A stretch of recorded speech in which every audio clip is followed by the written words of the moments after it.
Climate change refers to the change in average weather patterns. Currently, as the planet is heating and the heat is being trapped by gases within the atmosphere, known as the greenhouse effect, the risk and occurrences of more extreme and unpredictable weather increases.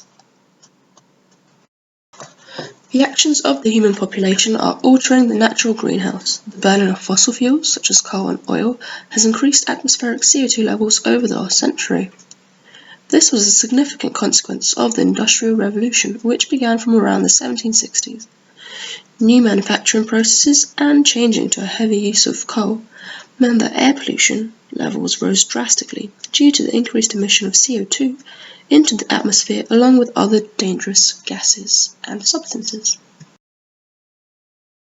With the effects of climate change being more frequent wildfires, longer periods of drought for some, and more intense tropical storms for others, it can be known that the world economy is significantly affected by such occurrences. Therefore, changes need to be made, and economists can help by stepping in. One way economists can engage to help climate change is through advising the government and firms on what actions need to be taken, such as the government reforming energy plans and subsidizing firms so they can invest in research and development for more efficient production processes and more environmentally friendly goods, so that less pollution is emitted into the atmosphere.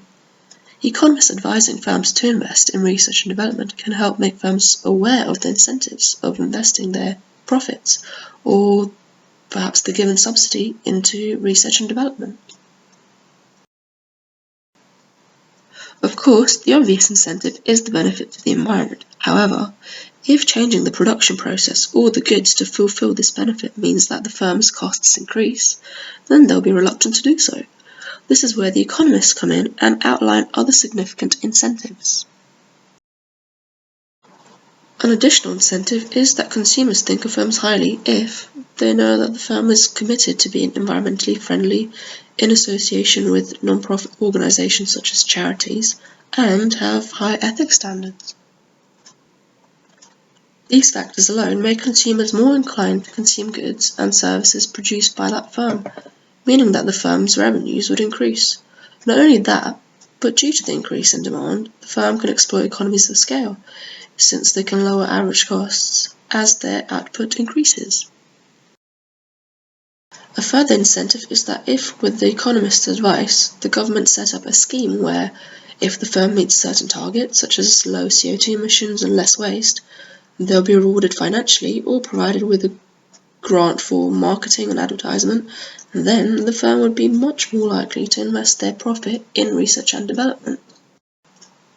Research and development opens up opportunities for increased sustainable development.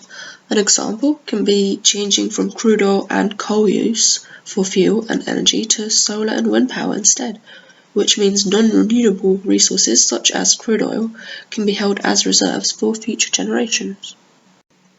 The report of the Brundtland Commission, 1987, states that sustainable development is development that meets the needs of the present without compromising the ability of future generations to meet their own needs. At the 2005 World Summit on Social Development, it was highlighted that there's a relationship between economic, social, and environmental development, and how these three pillars of sustainability can be mutually reinforcing. An economic model was constructed to show this. The IPAT formula is another economic model that can be used when referring to sustainability and assessing the human impact on the environment. The formula is expressed as I equals to P times A times T. However, the formula is limited as it hasn't helped in identifying a sustainable scale or been able to evaluate a single variable measure of environmental impact, an example being air pollution. One of the United Nations objectives is sustainable development. In accordance with the data presented to the UN, Cuba was the only state that met the Worldwide Fund for Nature's definition for sustainable development in 2006. It was brought to the UN's attention that Cuba had an ecological footprint of 1.8 hectares per capita. the target being less than 1.8.